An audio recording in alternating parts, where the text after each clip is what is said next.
Kriminolog heran Ferdy Sambo belum punya pengacara. Di persidangan uang dikhawatirkan ikut bekerja.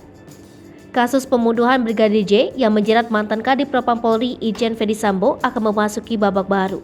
Pada Jumat 19 Agustus 2022 lalu, berkas perkara tersangka Ferdy Sambo telah dilimpahkan ke Jaksa Penuntut Umum. Menteri Koordinator Politik Hukum dan Keamanan Mahfud MD menegaskan, dirinya tidak segan berteriak ke publik jika proses hukum kasus Ferdy Sambo tak berjalan semestinya. Bukan hanya di tingkat Polri, Mahfud MD menegaskan akan mengawal kasus Ferdy Sambo di Kejaksaan hingga pengadilan.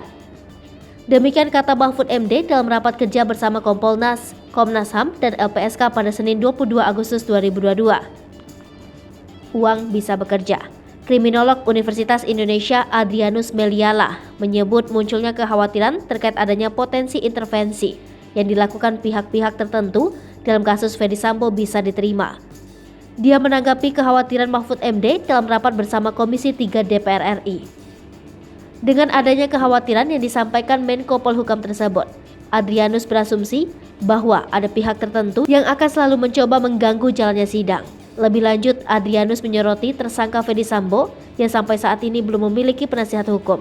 Ia menilai sudah seharusnya penasihat hukum Ferdy Sambo ditunjuk dan dimunculkan ke publik, sehingga bisa mempersiapkan pembelaan-pembelaan terhadap tersangka. Sementara itu, pakar hukum pidana yang juga mantan hakim Asep Iwan Iryawan mempercayai kejaksaan dan hakim yang akan menyidangkan kasus Ferdy Sambo. Asep menjelaskan, dalam menangani kasus ini, hakim harus yakin dengan minimum 2 alat bukti. Terkait alat bukti, Asep membeberkan bahwa saksi dalam kasus tersebut sudah terpenuhi ada lebih dari 1. Kemudian, keterangan ahli forensik dan ahli balistik juga mengatakan bahwa telah terjadi peristiwa penembakan yang berujung terbunuhnya seseorang. Lalu, bukti surat ada hasil visum et repertum dan surat-surat lainnya, termasuk keterangan terdakwa yang sudah mengakui perbuatannya.